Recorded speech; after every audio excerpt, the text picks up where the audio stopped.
의를 이루는 것이 합당하니라 하시니 이에 요한이 허락하는지라.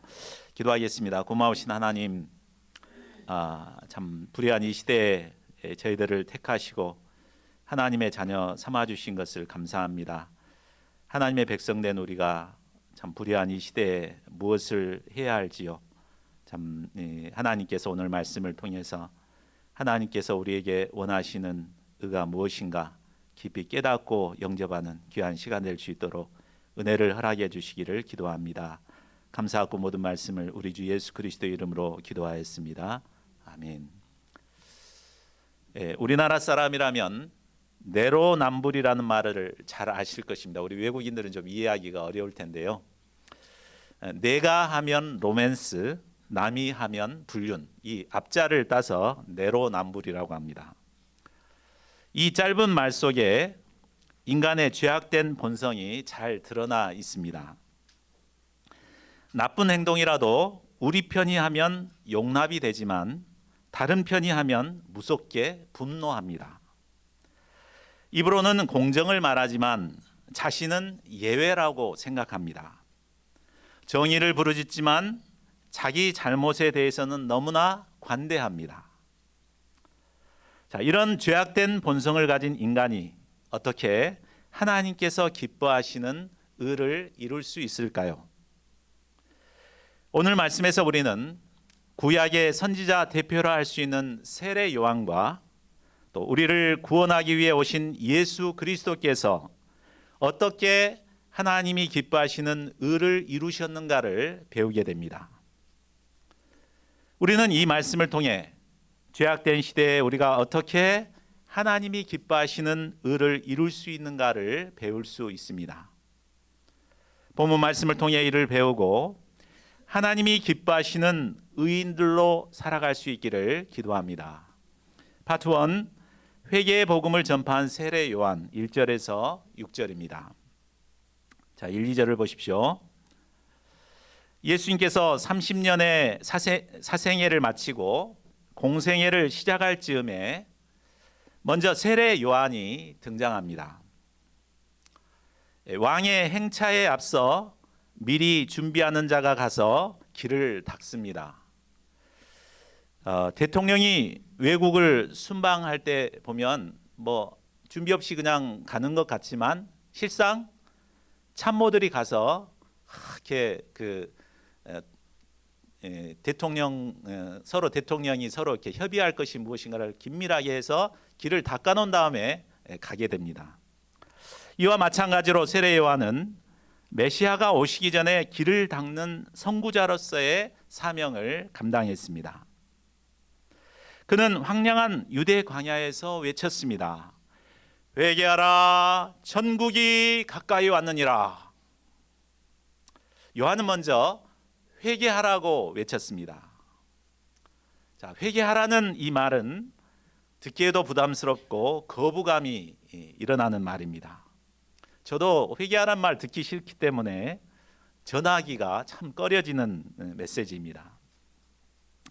그러나 가만히 생각해 보면 이 회개야말로 죄인이 돌이켜 구원에 이를 수 있는 유일한 방법임을 알 수 있습니다. 이 때문에 예수님께서도 복음 역사를 시작하실 때 4장 17절에 보면 가장 먼저 회개하라, 천국이 가까이 왔느니라 라고 선포하십니다. 자, 그렇다면 회개란 무엇일까요? 회개란 헬라어로 메타노에오라고 합니다. 이 말은 바꾸다라는 뜻의 메타와 생각, 마음의 깨달음을 뜻하는 노에어의 합성어입니다. 그러므로 자신의 마음과 생각을 근본적으로 바꾸는 것이 바로 회개입니다. 그런데 사람의 마음과 생각은 좀처럼 바뀌지 않습니다. 우리 새해가 되면 누구나 다 다짐하죠. 주로 무엇을 다짐합니까? 올해는 열심히 운동해서 다이어트를 해야 되겠다. 또 영어 공부 열심히 해서 그냥 회화가 유능한 이렇게 회화를 할 수 있도록 해야 되겠다. 올해는 나쁜 습관을 버리고 좋은 습관을 만들어야겠다. 다 이렇게 마음 먹죠.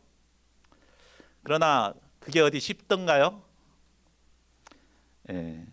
며칠이 지나면 옛날 모습 그대로 되돌아가는 것을 보게 됩니다. 저도 어려우니까 영어 성경을 매일 읽어야 되겠다 이렇게 다짐했는데 2주 지나서 이제 도로 돌아가 버렸습니다. 그만큼 이렇게 마음을 확 바꾼다는 것이 쉽지 않다는 것을 보여줍니다. 자, 우리 마음이나 생각이 쉽게 바뀌지 않는 이유는 무엇일까요?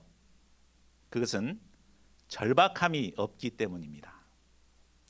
당장에 살을 빼거나 나쁜 습관을 바꾸지 않아도 살아가는데 지장이 없기 때문입니다. 그러나 그랬던 사람이라도 병원에서 암 진단이라도 받게 되면 어떻습니까? 절박한 심정으로 죽지 않기 위해서 식이요법도 하고 나쁜 습관도 끊게 됩니다. 술, 담배를 죽어도 못 끊겠다던 사람도 암에 걸려 의사의 경고를 받게 되면 생각을 바꿔 결국은 끊게 되는 것을 우리는 종종 보게 됩니다. 자, 그렇다면 우리가 꼭 힘들지만 이렇게 생각을 바꿔서 회개를 해야만 되는 이유는 무엇입니까? 그것은 천국이 가까이 왔기 때문입니다. 천국이 가까이 왔다는 말은 구약 성경에 예언된 메시아가 이 땅에 오셔서 세상을 통치하게 되었다는 말입니다. 우리 구약 성경을 보면 곳곳에 메시아의 통치가 이루어지는 것을 예언하고 있는 것을 보게 됩니다. 그리고 그 예언을 자세히 보면 메시아가 오시면 주로 세상을 심판하는 분으로 묘사되어 있습니다. 예를 들어 말라기 4장 1절을 보면 보라, 용광로 불같은 날이 이르리니 교만한 자와 악을 행하는 자는 다 지푸라기 같을 것이라. 그 이르는 날에 그들을 살라 그 뿌리와 가지를 남기지 아니할 것이로되. 이렇게 말하고 있습니다. 이것을 보면 세례 요한은 하나님의 심판이 이제 가까이 왔으니 속히 회개하라라고 촉구한 것입니다.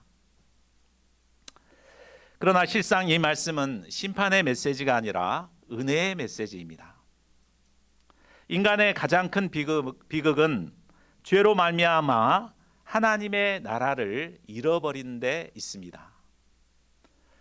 천국을 잃어버린 인간은 이 세상에 무엇을 해도 진정한 평안을 얻을 수 없습니다. 많은 부를 얻고 좋은 집에 살고 좋은 차를 타고 다녀도 진정한 평안을 누리지 못합니다. 사탄의 지배하에 온갖 고통을 겪게 되었습니다. 그러나 천국의 왕이신 예수 그리스도께서 오심으로 이 땅에서 비로소 천국을 누릴 수 있게 되었습니다. 우리는 예수님의 다스림을 통해 이 땅에서 의와 평강과 희락의 천국을 누리며 살게 되었습니다.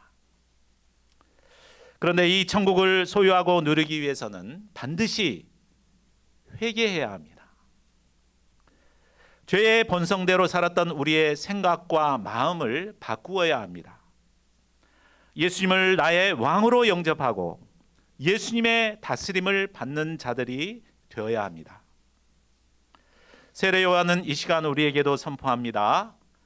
회개하라, 천국이 가까이 왔느니라. 이 말씀을 영접하고 회개를 통해 천국을 소유하며 누리는 자들이 되기를 기도합니다. 자, 3, 4절은 세례 요한이 누구며 어떠한 삶을 살았는가를 말해줍니다. 3절을 보십시오. 세례 요한은 일찍이 이사야 40장 3절에서 예언되었던 메시아의 선구자였습니다. 이르시되 광야에 외치는 자의 소리가 있어 이르되 너희는 주의 길을 준비하라 그가 오실 길을 곧게 하라 하였느니라. 메시아가 오시기 전 이스라엘의 영적 상태는 광야와 같았습니다. 그들의 마음은 광야와 같이 완악하고 메말라서 메시아를 영접할 마음의 준비가 전혀 되어 있지 않았습니다. 이때 세례 요한이 나타나 회개의 메시지를 전파함으로 백성들의 마음을 준비시켰습니다. 자, 그가 오실 길을 곧게 하라라는 말씀을 볼 때 사람들의 마음은 곧은 길이 아니었습니다. 당시 사람들의 마음의 상태는 이사야 40장 4절에 잘 나와 있습니다. 상처로 인해 깊이 패인 골짜기 같은 마음이었습니다.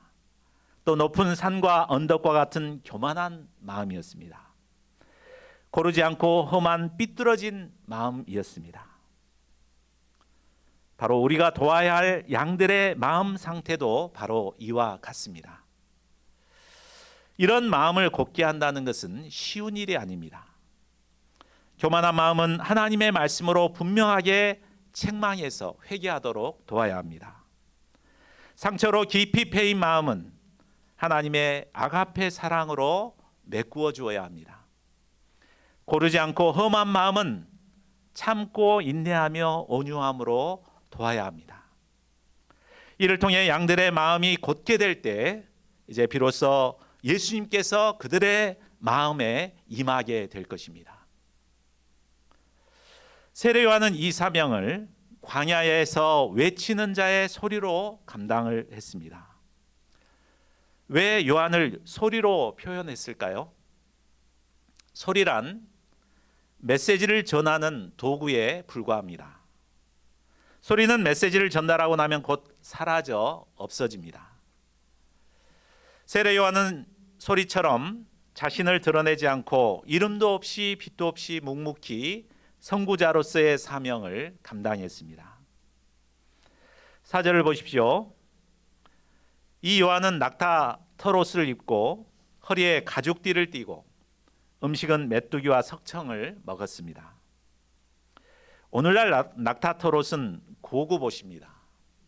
메뚜기 또 건강식품이고 석청은 구하기 힘든 보약입니다. 그러나 당시 낙타 털옷은 가공되지 않은 것으로서 광야의 추위를 막아주는 이불과 같은 옷이었습니다. 그래서 이거 낮에는 탁 허리띠로 묶어서 다니다가 밤에는 이제 그것을 덮고 잤습니다. 또한 메뚜기와 석청은 광야에서 얻을 수 있는 유일한 음식이었습니다. 한마디로 요한은 사명에 적합한 지극히 단순하고 청빈한 삶을 살았습니다. 세례 요한은 원래 사가랴 제사장 가문의 외아들로 얼마든지 편하고 안정된 삶을 살 수 있었습니다. 그러나 그는 사명에 합당한 삶을 살기 위해 스스로 고난의 길을 선택했습니다. 광야에서의 삶은 아무도 알아주지 않고 힘들고 외로운 삶이었습니다. 그러나 이곳은 조용히 하나님과 교제하고 하나님의 말씀을 받는 데는 더없이 좋은 장소였습니다. 이곳에서 그는 하나님의 음성을 듣고 하나님과 깊이 교제하며 하나님이 맡겨주신 사명을 감당했습니다. 그의 이런 사명 중심의 삶에서 생명력 넘치는 메시지가 나왔습니다. 그의 말은 사람들의 심령과 골수를 찔러 쪼개는 생명의 말씀이 되었습니다. 말은 청산 유수처럼 자라는데 생활이 뒤따르지 않는 자는 아무런 영향력을 끼칠 수 없습니다. 양들은 목자의 말을 듣는 것 같지만 실상은 그들의 삶을 지켜봅니다. 우리가 하는 말에 힘이 있고 영향력이 있으려면 반드시 그에 합당한 삶이 뒤따라야 합니다. 자, 그러면 세례 요한의 메시지에 대한 사람들의 반응은 어떠했습니까? 5절 6절을 보십시오. 예루살렘과 온 유대와 요단강 사방에서 그에게 나왔습니다.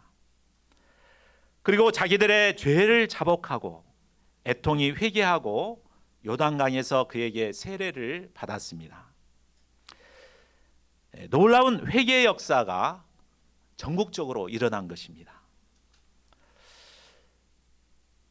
이스라엘에는 말라기 선지자 이후 하나님의 말씀을 외치는 참된 선지자가 나타나지 않았습니다. 이로 인해서 영적인 기갈 상태에 놓여 있었습니다.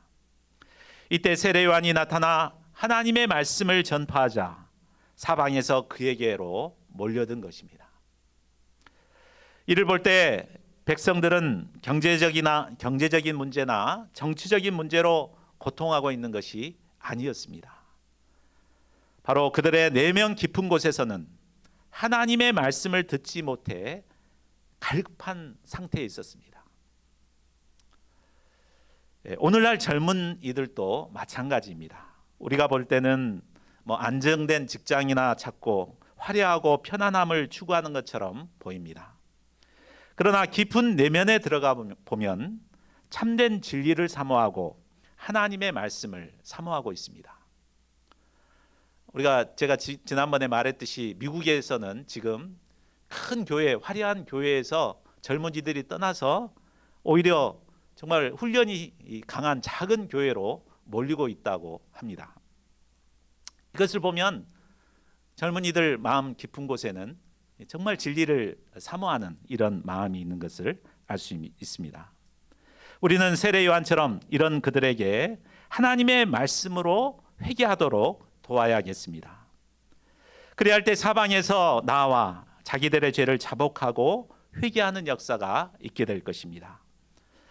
봄학기 세례 요한의 스피릿을 덧입어 회개의 복음을 전파함으로 이 시대에 방황하는 양무리들을 섬길 수 있기를 기도합니다. 파트 2 회개에 합당한 열매를 맺으라 7절에서 12절 말씀입니다. 백성들이 요한에게 나와 세례를 받자 많은 바리새인과 사두개인이 세례 베푸는 대로 나왔습니다. 바리새인은 율법에 엄격하고 내세와 부활을 믿는 종교 지도자들입니다. 반면 사두개인은 영적 세계를 부인하는 세속적인 정치 지도자들입니다. 이들은 신앙관이 다르기 때문에 평소에는 물과 기름처럼 함께할 수가 없었습니다. 그런데 이런 그들이 서로 손을 잡고 세례 요한에게 몰려온 것입니다. 자, 그러면 이들이 왜 세례 요한에게 왔을까요? 7절에서 세례 요한이 누가 너희를 가르쳐 임박한 진노를 피하라 하더냐라고 한 것을 볼 때 그들은 임박한 진노를 피하려는 심산으로 나온 것 같습니다. 온 나라가 회개하는 분위기가 되자 그들은 가만히 있으면 안 될 것 같았습니다. 그래서 보험이라도 들어두는 심정으로 세례라도 받고자 나온 것입니다. 자, 우리는 이런 마음을 잘 이해할 수 있습니다. 왜냐하면 우리의 마음속에도 평소에는 좀 내 마음대로 마음껏 살다가 심판이 임박하면 그때 회개하고 신앙생활 잘해야지 이런 마음 누구에게나 있는 것 같습니다. 이 때문에 사람들은 평소에는 죄 가운데 마음껏 삽니다. 곧 심판이 있겠어? 하면서 막 살죠. 그러다 뭔 일이라도 생기면 그때 깜짝 놀라서 회개하는 신용을 합니다. 자, 그러나 이런 그들에게 세례 요한은 무엇이라고 책망합니까? 독사의 자식들아, 누가 너희를 가르쳐 임박한 진노를 피하라 하더냐? 자, 독사는 어떻습니까? 겉은 아름다운 무늬로 유혹을 하지만 그 속에는 생명을 죽이는 무서운 독을 품고 있습니다. 이와 같이 그들은 겉으로만 경건한 척했지 내면은 다른 사람들을 파멸시키는 무서운 악영향을 끼치고 있었습니다. 이런 이중성은 바로 사탄, 마귀, 옛뱀, 독사에게서 나온 것이었습니다. 이들에게 필요한 것은 형식적인 회개가 아니라 진정한 회개였습니다. 그렇다면 그들이 진정한 회개를 위해서는 무엇이 필요할까요? 우리 8절과 9절을 같이 읽어보겠습니다. 자, 시작. 그러므로 회개에 합당한 열매를 맺고 속으로 아브라함이 우리 조상이라고 생각하지 말라. 내가 너에게 이르노니 하나님이 능히 이 돌들로 아브라함의 자손이 되게 하시리라. 자, 앞에서 우리는 진정한 회개란 우리의 마음과 생각이 바뀌는 것이라고 했습니다. 마음과 생각이 바뀌게 되면 자연스럽게 삶의 열매가 맺히게 됩니다. 삶의 방향이 바뀌게 되고 겸손한 자세를 갖게 되고 실제 삶에서 의로운 열매를 맺게 됩니다. 그런데 그들이 회개에 합당한 열매를 맺지 못하는 결정적인 이유가 있었습니다. 그것이 뭡니까? 바로 자신이 아브라함의 자손이라고 생각한 것입니다. 아브라함의 자손이라는 말은 하나님이 선택한 하나님의 백성이라는 말입니다. 이미 구원을 받아서 하나님의 선택을 받았기 때문에 죄를 자복하거나 회개할 필요가 없다고 생각했던 것입니다. 이런 헛된 자부심 때문에 그들은 회개에 합당한 열매를 맺지 못하고 있었습니다. 그러나 이 문제는 오늘날 우리들도 얼마든지 범하기 쉬운 문제입니다. 우리는 구원파를 이단이라고 정죄합니다. 그렇죠? 그러나 교회 안에를 보면 구원파 이단 교리를 붙들고 회개하려고 하지 않는 사람들이 너무나 많습니다. 이미 구원받았는데 뭐 회개할 필요가 있어? 귀찮게 소감을 써서 뭐 이렇게 죄를 고백할 필요가 있어? 회개 안 해도 나는 구원받아. 뭐 이렇게 생각합니다. 그래서 바리새인과 사두개인처럼 그저 형식적인 회개의 신용만 내려고 합니다. 그러나 요한은 이런 자들에게 무엇이라고 말합니까? 하나님이 능히 이 돌들로도 아브라함의 자손이 되게 하시리라. 하나님은 길가에 굴러다니는 이 돌들로도 능히 아브라함의 자손이 되게 하실 수 있는 분이십니다. 이 말은 그들이 자랑스럽게 여기는 혈통이나 인간 조건이 하나님 보실 때는 굴러다니는 돌처럼 아무런 가치가 없다는 말입니다. 더 나아가 하나님께서 기뻐하시는 것은 겸손히 자기 죄를 깨닫고 회개함으로 회개에 합당한 열매를 맺는 것임을 알려줍니다. 그러므로 우리는 우리 내면에 꼽을 쳐둔 이런 헛된 자부심이 있다면 과감하게 던져버릴 수 있기를 바랍니다. 그리고 겸손히 회개에 합당한 열매를 맺기에 힘쓰는 자들이 되기를 기도합니다. 자, 그러면 우리가 회개에 합당한 열매를 맺어야 하는 절대적인 이유는 무엇입니까? 우리 10절 말씀도 같이 한번 읽어보겠습니다. 시작. 이미 도끼가 나무 뿌리에 놓였으니 좋은 열매를 맺지 아니하는 나무마다 찍혀 불에 던져지리라. 이미 도끼가 나무 뿌리에 놓였다는 말씀은 심판이 임박했다는 것을 말해줍니다. 사람들은 심판이 멀리 있다고 생각하고 마음대로 살아갑니다. 그러나 심판은 언제나 가까이에 있습니다. 우리가 태어날 때는 주민등록 순서대로 태어나지만 하나님께 갈 때는 하나님이 부르시는 순서대로 가야 합니다. 언제 우리를 부르실지 알 수 없기에 우리는 기회가 주어졌을 때 좋은 열매를 맺기에 힘써야 합니다. 11절을 보십시오. 요한은 회개의 메시지를 전할 뿐만 아니라 적극적으로 예수님을 소개합니다. 나는 너희로 회개하게 하기 위하여 물로 세례를 베풀거니와 내 뒤에 오시는 이는 나보다 능력이 많으시니 나는 그의 신을 들기도 감당하지 못하겠노라. 그는 성령과 불로 너에게 세례를 베풀 것이요. 당시 세례 요한은 백성들로부터 혹 그리스도가 아닌가 생각할 정도로 인기가 올라갔습니다. 되게 많은 주의 종들이 축복의 때에 자신의 본분을 망각하고 죄에 넘어집니다. 그러나 요한은 한창 인기가 올라갔을 때 오히려 자신을 낮추고 적극적으로 예수님을 증거했습니다. 그는 능력 많으신 예수님에 비하면 그는 예수님의 신을 들기도 감당치 못할 만큼 비천한 자임을 알았습니다.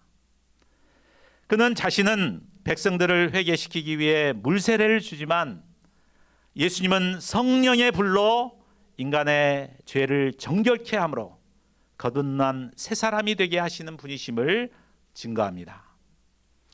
또한 예수님은 알고기를 모아 곳간에 들이시고 쭉정이는 꺼지지 않는 불에 태우시는 심판의 주가 되심을 증거합니다. 요한은 자신의 한계를 잘 알고 분수를 넘지 않았습니다. 그는 예수님의 선구자로서 백성들에게 예수님을 바라보도록 예수님을 증거했습니다. 나무가 좋은 열매를 맺어야 하듯 우리 인생도 좋은 열매를 맺어야 할 사명이 있습니다. 헛된 자부심에 얽매여 형식적인 회개만 하고 있을 때 결국 죄의 열매만 맺다가 하나님의 진노와 심판을 받게 됩니다. 이런 어리석은 자가 되지 않기를 바랍니다. 겸손히 회개에 합당한 열매를 맺고 예수 그리스도를 증거하는 자들이 되어서 범악기 하나님께서 기뻐하시는 풍성한 열매를 맺어갈 수 있기를 기도합니다. 파트 3, 겸손과 순종으로 의를 이루신 예수님, 13절에서 17절입니다. 세례 요한이 요단강에서 세례를 주고 있을 때 예수님께서도 갈릴리에서 요단강에 이르러 요한에게 세례를 받고자 하셨습니다. 이때 요한은 예수님을 알아보고 당황하여 말합니다. 내가 당신에게 세례를 받아야 할 터인데 당신이 내게로 오시나이까? 요한은 예수님이 하나님의 아들로서 아무런 죄가 없는 분임을 잘 알고 있었습니다. 오히려 자신이 예수님에게 세례를 받고 죄사함을 받아야 할 것을 잘 알고 있었습니다. 그렇다면 아무런 죄가 없으신 예수님께서 왜 요한에게 세례를 받으려고 하신 것일까요? 자, 우리 15절을 같이 읽어보겠습니다. 15절 시작. 예수께서 대답하여 이르시되 이제 허락하라. 우리가 이와 같이 하여 모든 의를 이루는 것이 합당하니라 하시니 이에 요한이 허락하는지라. 예수님이 요한에게 세례를 받는 것은 죄 씻음을 받기 위한 것이 아니었습니다. 이 일을 통해 하나님께서 원하시는 모든 의를 이루고자 하심이었습니다. 그렇다면 하나님께서 원하시는 모든 일을 이룬다는 것은 구체적으로 어떤 의를 이루는 것일까요? 첫째로 구원의 역사를 계승하는 의미입니다. 세례 요한은 구약 선지자들을 대표하는 마지막 인물입니다. 예수님께서는 이 요한에게 세례를 받으심으로 하나님의 구원의 역사를 이어받아 완성해 가고자 하십니다. 마치 바톤 터치를 하는 그런 것과 같죠. 이를 통해서 구약 성경을 통해 예언하고 약속하신 그 모든 언약을 이제 예수님을 통해서 이루어 가실 것입니다. 자, 둘째로 하나님의 뜻에 순종하시는 의미입니다. 빌립보서 2장 6절을 보면 예수님은 하나님의 아들로서 그 본체가 하나님이십니다. 그러나 하나님께서는 인류를 구원하시기 위해 사랑하는 아들을 인간의 몸을 입어 이 땅에 보내셨습니다. 하나님의 본체가 되신 예수님은 얼마든지 거부하실 수 있으십니다. 그러나 하나님의 뜻에 순종하여 인간이 되셨고 또 보통의 인간들과 똑같이 세례를 받으셨습니다. 이를 통해서 하나님의 의를 이루고자 하셨습니다. 셋째로 죄인들을 대속하는 의미입니다. 본체가 하나님이신 예수님은 죄가 전혀 없으십니다. 그렇기 때문에 세례를 받을 필요가 없으십니다. 그럼에도 불구하고 세례를 받으시고자 하신 것은 바로 우리의 죄, 세상의 모든 죄를 대신 담당하시기 위함이셨습니다. 예수님은 죄인들의 모든 죄를 대속함을 통해 하나님의 의를 이루고자 하셨습니다. 자, 예수님께서 요한에게 세례를 받으셔야 하는 이유를 설명하자 요한은 자기 생각을 내려놓고 예수님께 세례를 베풀었습니다. 아무런 죄 없으신 예수님께서 요한에게 세례를 받으시는 이 모습에는 겸손히 하나님의 뜻에 순종하시고 죄인을 대속하시기 위해 자기를 부인하고 고난을 감당하시는 예수님의 희생이 잘 담겨 있습니다. 16절을 보십시오. 하나님께서는 세례 받으신 예수님을 심히 기뻐하셨습니다. 예수님께서 세례를 받으시고 물에서 올라오시자 하늘이 열렸습니다. 그리고 하나님의 성령이 비둘기같이 그 위에 임했습니다. 헬라어 원어에는 하늘이 열렸다는 말 앞에 보라라는 감탄사가 있습니다. 이는 놀라운 새 역사가 시작되었음을 말해주고 있습니다. 지금까지 인간의 죄로 말미암아 하늘은 굳게 닫혀 있었습니다. 그러나 이제 중보자 되신 예수님께서 공생애를 시작하심으로 하나님과 인간 사이의 죄의 벽이 허물어지고 구원의 문이 활짝 열리게 되었습니다. 성령이 비둘기같이 임했다는 건 예수님께서 성령을 통해 행하실 사역을 잘 보여주고 있습니다. 비둘기는 온유와 겸손, 순결과 평화를 상징합니다. 이와 마찬가지로 예수님은 온유하고 겸손하고 순결하시고 평화로운 분이 되십니다. 또한 예수님께서 하실 사역도 온유와 겸손으로 섬기는 사역이요, 또 사람들에게 평화를 주는 사역입니다. 17절을 보십시오. 이때 성부 하나님께서 임재하셔서 말씀하십니다. 이는 내 사랑하는 아들이요 내 기뻐하는 자라. 하나님은 인류 구속 역사를 이루시기 위해 자신을 한없이 낮추시고 희생하신 예수님을 심히 기뻐하셨습니다. 예수님께서 세례를 받으신 후에 성령의 임재와 하나님께서 친히 선포하시는 이 장면을 메시아의 대관식이라고 부릅니다. 이 대관식을 통해 예수님께서 드디어 메시아의 사역을 시작하게 됩니다. 성부, 성자, 성령의 하나님이 한자리에 모여 메시아의 대관식을 가질 수 있었던 것은 예수님께서 자신을 희생하고 낮아지심으로 모든 의를 이루셨기에 가능한 것이었습니다. 이와 마찬가지로 하나님께서는 예수님처럼 하나님의 의를 이루기 위해 자기를 희생하는 자를 심히 기뻐하십니다. 그리고 그를 자녀로 인쳐 주십니다.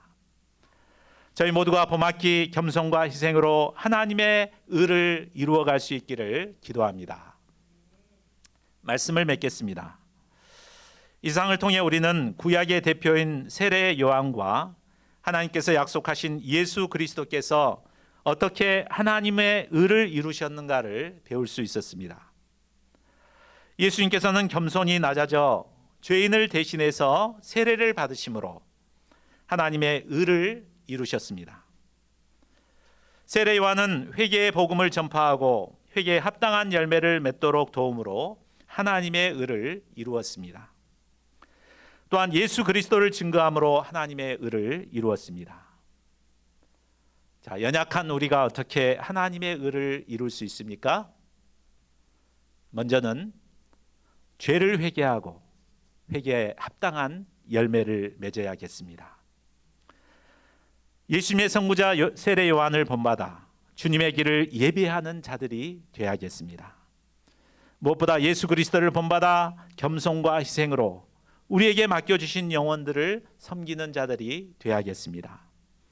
이를 통해 봄학기 하나님의 의를 이루는 자들이 되어서 하나님께서 기뻐하시는 자녀로 살아가는 저희 모두가 되기를 간절히 기도합니다. 우리 요절 말씀 읽고 함께 기도하는 시간 갖겠습니다. 마태복음 3장 15절입니다. 시작. 예수께서 대답하여 이르시되 이제 허락하라. 우리가 이와 같이 하여 모든 의를 이루는 것이 합당하니라 하시니 이에 요한이 허락하는지라.